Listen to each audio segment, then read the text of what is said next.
ತ್ಯಾಜ್ಯದ ರಾಶಿ ರಾಶಿ, ಮುರಿದು ಹೋದ ಟೈಲ್ಸ್, ಕಿತ್ತು ಹೋದ ಕಬ್ಬಿಣದ ಕುರ್ಚಿಗಳು, ಉದುರಿ ಹೋಗುತ್ತಿರುವ ಪಿಲ್ಲರ್ ಕಂಬದ ಸಿಮೆಂಟ್, ಎಲ್ಲೆಂದರಲ್ಲಿ ಸೋರುತ್ತಾ ಇರುವ ನೀರು, ಅಪಾಯದ ಸ್ಥಿತಿಯಲ್ಲಿರುವ ಉಡುಪಿ ಖಾಸಗಿ ಬಸ್ ನಿಲ್ದಾಣಕ್ಕೆ ಬೇಕಾಗಿದೆ ಕಾಯಕಲ್ಪ. ನರಕದ ಗೂಡಾದ ಉಡುಪಿ ಖಾಸಗಿ ಬಸ್ ನಿಲ್ದಾಣ.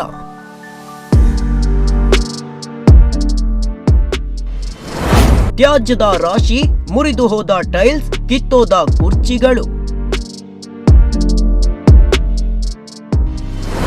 ರೋಗ ಹರಡುವ ತಾಣವಾದ ನಿಲ್ದಾಣಕ್ಕೆ ಬೇಕಿದೆ ಕಾಯಕಲ್ಪ.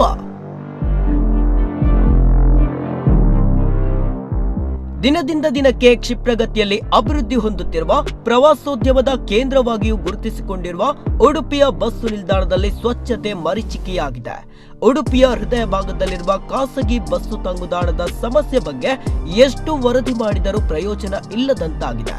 ಉಡುಪಿ ಮಂಗಳೂರು ನಡುವೆ ನೇರ ಸಂಪರ್ಕದ ಎಕ್ಸ್ಪ್ರೆಸ್ ಬಸ್ಸು ಸಹಿತ ಹಲವು ಊರುಗಳಿಗೆ ಹೋಗುವ ಬಸ್ಸುಗಳು ಇದೇ ನಿಲ್ದಾಣದಿಂದ ಹೊರಡುತ್ತಿವೆ. ಆದ್ರೆ ಸಾವಿರಾರು ಮಂದಿ ಆಗಮಿಸುವ ಇಲ್ಲಿ ಸಕಲ ವ್ಯವಸ್ಥೆ ಕಲ್ಪಿಸಲು ಸಂಬಂಧಪಟ್ಟವರು ಮೀನಾಮೇಷ ಎಣಿಸ್ತಾ ಇದ್ದಾರೆ. ಇಲ್ಲಿ ವ್ಯವಸ್ಥೆ ಮಾಡುವವರಿಲ್ಲ ಎನ್ನುತ್ತಾರೆ ಜನ. ಸ್ವಚ್ಛತೆ ಮುಖ್ಯವಾಗಿ ಸ್ವಚ್ಛತೆ ಏನೂ ಇಲ್ಲ. ಇಲ್ಲೆಲ್ಲ ಒಂದು ನೀರು ಹೋಗ್ತಾ ಇದ್ದರೆ ಅದನ್ನು ಸರಿ ಮಾಡುವಂಥ ವ್ಯವಸ್ಥೆ ಇಲ್ಲ. ಇಲ್ಲಿ ಕೂತ್ಕೊಳ್ಳಿಕ್ಕೆ ಚೇರ್ ಇಲ್ಲ. ಇಲ್ಲಿ ಎಂತ ಸೋರುದೆಲ್ಲ ಮಾಮೂಲಿ ಆಗಿಬಿಟ್ಟಿದೆ. ಈಗ ಕೂತ್ಕೊಳ್ಳೋಕೆ ಒಂದು 4 ಚೇರ್ ಇತ್ತು, ಅದು ಈಗ ಇಲ್ಲ. ಅದನ್ನು ತಗೊಂಡೋಗಿದ್ದಾರೆ. ಈಗ ಇನ್ನು ಏನು ಮಾಡ್ತಾರೋ ಗೊತ್ತಿಲ್ಲ. ಕೂಡಲೇ ಇದನ್ನು ಸರಿ ಮಾಡಬೇಕಾಗಿದೆ. ನಗರಸಭೆಯವರು ಈ ಕಡೆ ಒಂದು ಸ್ವಲ್ಪ ಗಮನ ಕೊಟ್ಟು ಅದನ್ನೆಲ್ಲ ಸರಿ ಮಾಡಬೇಕಾಗ್ತದೆ. ಅದು ಯಾವಾಗ ಮಾಡ್ತಾರಂತ ಗೊತ್ತಿಲ್ಲ. ಮಾಡಬೇಕಾಗಿದೆ. ಒಟ್ಟನ್ನು ಜನರಿಗೆ ವ್ಯವಸ್ಥೆ ಇಲ್ಲ. ಈಗ ಉಡುಪಿ ನಗರಸಭೆ ಇಲ್ಲಿ ಸ್ವಚ್ಛತೆ ಕಾಪಾಡಲು ಹಿಂದೇಟು ಹಾಕುತ್ತಿದೆ. ಎಲ್ಲೆಂದರಲ್ಲಿ ಪ್ರಯಾಣಿಕರು ಉಗಿದ ಗುಟ್ಕಾ, ಎಸೆದಿರುವ ತ್ಯಾಜ್ಯ, ಹರಕಲು, ಮುರಿದು ಹೋದ ಕುರ್ಚಿಗಳು ಕಣ್ಣಿಗೆ ಗೋಚರಿಸುತ್ತಿದೆ. ನೆಲಕ್ಕೆ ಹಾಕಿದ ಟೈಲ್ಸ್ ಮುರಿದು ಹೋಗಿದೆ.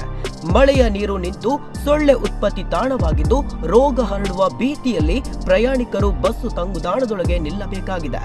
ಇಲ್ಲಿ ಕೇಳುವವರೇ ಇಲ್ಲ ಎನ್ನುತ್ತಾರೆ ಬಸ್ಸು ಸಿಬ್ಬಂದಿ. ಒಂದು 10 ಇಯರ್ಸಿಂದ ಈ ಥರವೇ ಇದೆ. ಆ್ಯಕ್ಚುಲಿ ಇಲ್ಲಿ ಒಂದು ಕುತ್ಕೊಳ್ಳಿಕ್ಕೆ ಚೇರ್ ಆಗಲಿ, ಹೊರಗಡೆ ಬಂದ ಪ್ಯಾಸೆಂಜರಿಗೆ ಏನು ಕುತ್ಕೊಳ್ಳಿಕ್ಕೆ ಅಂಥ ವ್ಯವಸ್ಥೆ ಇಲ್ಲ. ಬೈ ಚಾನ್ಸ್ ಅಂತ ಏನಾದರೆ ಇಲ್ಲಿ ಮಾಡಿಕೊಟ್ರೆ ಇಲ್ಲಿ ರಾತ್ರಿ ಕುಡಿದು ಬೀಳುವವರೇ ಜಾಸ್ತಿ ಇದ್ದಾರೆ. ಬಸ್ ಸ್ಟ್ಯಾಂಡ್ ಆಲ್ರೆಡಿ ಇದು ಕ್ಲಿಯರ್ ಸಹ ಇದ್ದರೆ ನೀವು ಇನ್ ಕೇಸ್ ಈಗ ಹೋಗಿ ಸಹ ನೋಡಿದರೆ ಅಲ್ಲಿ ಎಲ್ಲ ಕುಡಿದು ಬಿದ್ದು ಎಲ್ಲ ಆ ಥರ ಕಚಡ ಮಾಡಿ ಎಲ್ಲ ಇರ್ತಾರೆ. ಇದು ಕೇಳುವವರೇ ಇಲ್ಲ ಇಲ್ಲಿ. ಜಿಲ್ಲಾಡಳಿತ, ನಗರಸಭೆ ಕೂಡಲೇ ಈ ಸಮಸ್ಯೆಯನ್ನ ಬಗೆಹರಿಸಿ ಸುಸಜ್ಜಿತ ಬಸ್ಸು ತಂಗುದಾಣ ನಿರ್ಮಾಣ ಮಾಡಬೇಕಿದೆ.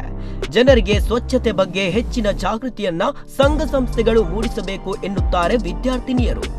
ಉಡುಪಿಯಲ್ಲಿ ಸ್ವಲ್ಪ ಜನರಿಗೆ ಅಂದರೆ ಲೈಕ್ ಸ್ವಚ್ಛತೆ ಸ್ವಲ್ಪ ಕಮ್ಮಿ. ಎಲ್ಲರೂ ಸಹ ಲೈಕ್ ಅಲ್ಲಲ್ಲೇ ಉಗುಳೋದು ಅದೆಲ್ಲ ಮಾಡ್ತಾರೆ. ಅದನ್ನು ಸ್ವಲ್ಪ ಅವರಿಗೆ ಸ್ವಲ್ಪ ಎಜುಕೇಷನ್ ಸಹ ಕೊಡಬೇಕು, ಲೈಕ್ ಹೇಳಬೇಕು ಇನ್ಫಾರ್ಮೇಷನ್. ಆ ಥರ ಎಲ್ಲ ಮಾಡಿದ್ರಿಂದ ಹೇಗೆಲ್ಲ ಆಗ್ತದೆ, ಅಂದರೆ ಎಷ್ಟು ಹೆಲ್ತ್ ಇಫೆಕ್ಟ್ಸ್ ಎಲ್ಲ ಬರ್ತದೆ ಅಂತ. ಹಾಗಾಗಿ ಸ್ವಲ್ಪ ಅವರಿಗೆ ಕ್ಲೀನ್ ಇರಲಿಕ್ಕೆಲ್ಲ ಹೇಳಬೇಕು. ಯಾಕೆಂದರೆ ತುಂಬ ಜನ ಬರ್ತಾರೆ, ಲೈಕ್ ಡಿಫ್ರೆಂಟ್ ಪ್ಲೇಸಸ್ಸಿಂದ ಬರ್ತಾರೆ. ಅವರಿಗೆ ಒಂದು ಒಳ್ಳೆ ಫೆಸಿಲಿಟೀಸ್ ಕೊಡಬೇಕು.